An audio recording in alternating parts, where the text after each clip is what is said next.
Bonjour à tous, je suis Sarah Cabérou. Aujourd'hui, je veux vous expliquer qui je suis et comment j'ai réussi à transformer ma vie. Parce que, à savoir que quand j'étais une enfant assez renfermée, assez sauvage. Quand mon père m'emmenait avec lui sur des chantiers et que je voyais des clients, je me cachais derrière lui et j'étais très très très timide. Et aujourd'hui, j'en suis à faire des vidéos pour vous aider et pour vous accompagner. Donc, comment j'ai fait pour en arriver là? Euh, Entre 17 et 24 ans, j'ai cherché ma voie.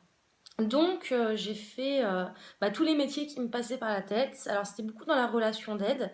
Donc, j'ai énormément postulé. J'ai envoyé des centaines de lettres de motivation parce que quand on a moins de 18 ans, quand on n'a aucun diplôme, du coup, c'est pas facile de se faire embaucher quelque part. Et en plus, quand on cherche sa voie, c'est encore moins facile. Donc, comme je voulais faire de l'accompagnement, j'ai pu commencer à travailler en maison de retraite. Ensuite, j'ai fait des métiers alimentaires, hein, et j'ai travaillé avec les enfants, avec les personnes autistes. À chaque fois qu'il y avait des remplacements, je prenais les remplacements pour trouver ma voie. Donc ça a duré jusqu'à environ mes 24 ans. Et puis à 24 ans, je me suis réveillée un matin en me disant non, là, il faut vraiment que je trouve ma voie. Alors j'avais déjà mes deux enfants. Et puis, je savais que c'était dans l'accompagnement à la personne, puisque c'est quelque chose que j'avais toujours fait, mais j'avais pas réussi à trouver ce que je voulais faire exactement.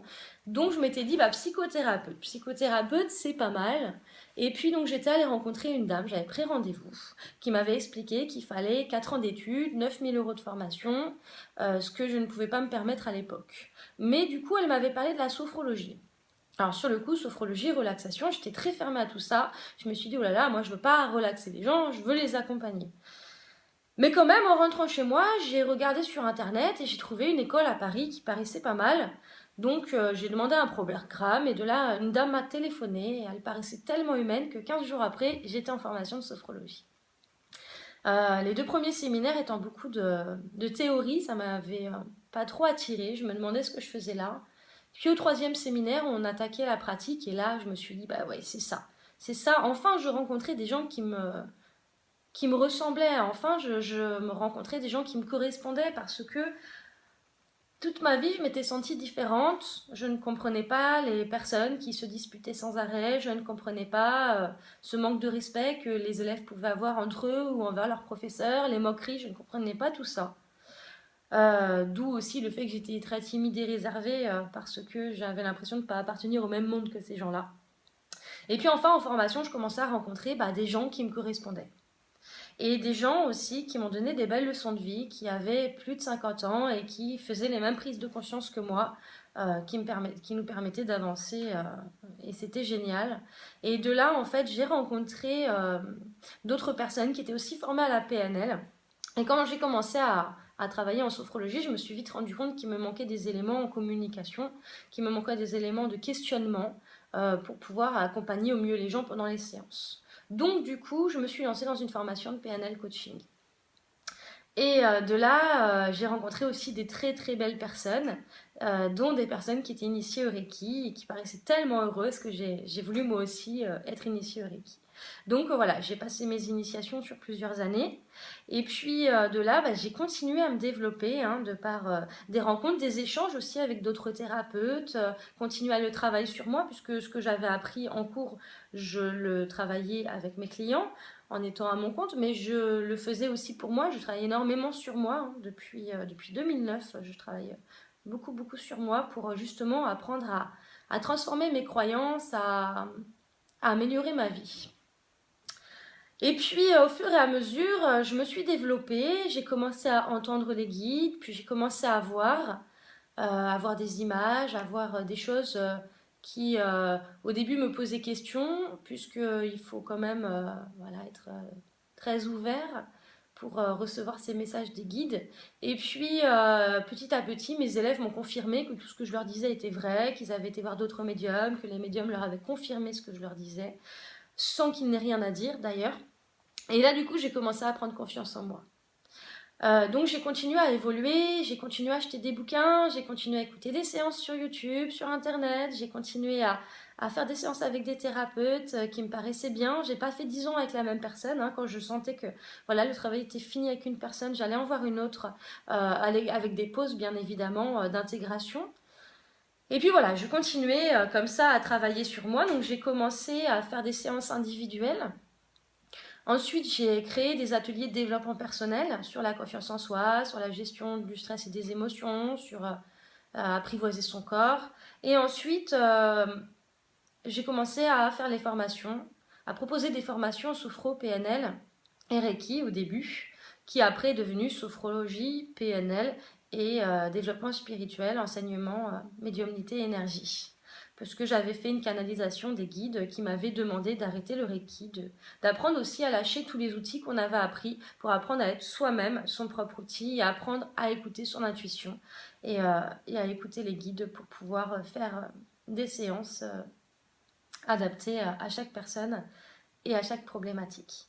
Donc j'ai transformé ma vie comment en me mettant un coup de pied aux fesses à chaque fois, en ayant toujours des objectifs aussi à atteindre. Je me fixais des objectifs chaque jour, chaque mois, chaque année, des objectifs encore et encore.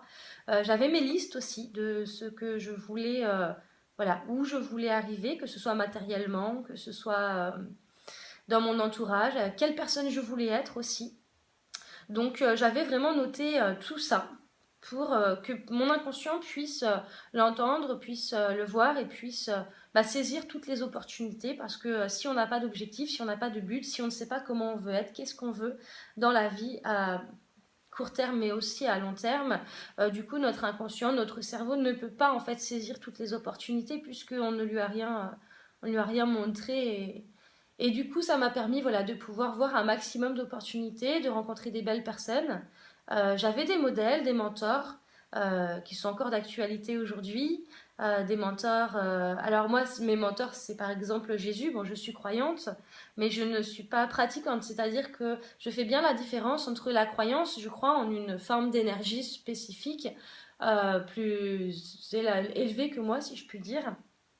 Et en même temps, je ne crois pas en ce qui a été écrit dans les livres parce que ça a été écrit par des humains qui avaient des filtres. Donc certaines choses ont été beaucoup déformées aussi hein, par rapport à la réalité. Voilà, j'admire énormément aussi Ama qui fait, voilà, qui passe sa vie à aller dans les villes, à faire des câlins, à porter l'amour. Donc ça a été mes mentors et je pense que c'est important aussi euh, que vous aussi, vous puissiez trouver des mentors, des personnes ressources, voir un petit peu comment elles ont fait pour en arriver à là où elles sont aujourd'hui et pouvoir un petit peu analyser ça et prendre ce que vous avez besoin pour avancer. Donc voilà un petit peu mon cheminement. Donc j'ai transformé ma vie vraiment en travaillant sur moi, en lisant des bouquins et surtout les bouquins que je lisais, c'était en les adaptant à ma vie à moi. Voilà, j'ai lu énormément de livres de développement personnel, de romans initiatiques aussi. Je suis particulièrement fan des romans initiatiques, des films aussi.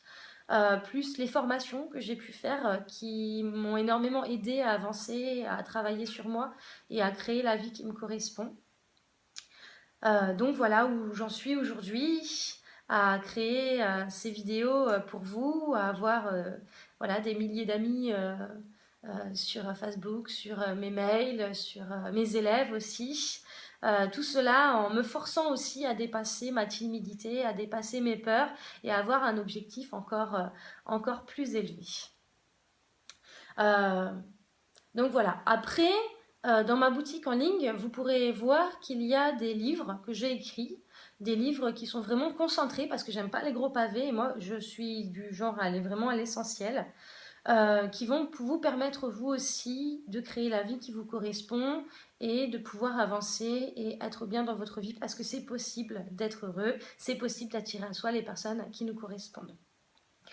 Le livre Transformer, améliorer votre vie a été créé à la base pour mes élèves, pour mes clients aussi qui venaient faire des séances avec moi, pour pouvoir remonter en fait tout ce qui pouvait remonter dans leur vie pour aller mieux. Parce que quand on a tout qui va mal dans nos vies, C'est-à-dire, par exemple, avec mes enfants, la communication, c'est pas la joie. Dans mon travail, ça me plaît pas. Et qu'en plus, il m'arrive un gros problème à gérer, du coup, j'aurai pas assez d'énergie pour pouvoir le dépasser facilement. Alors que si je remonte tout ce qui peut être remonté et qu'ensuite je m'attaque à ma problématique, ben du coup, je vais avoir assez d'énergie et assez de ressources pour avancer. Donc ce livre-là a été créé à la base pour mes élèves et puis un jour je me suis dit bah ouais pourquoi pas le faire partager à tous pour les aider justement à, avec des questionnements, avec des conseils, des explications, à avancer et eux aussi à faire en sorte d'être bien et d'être heureux.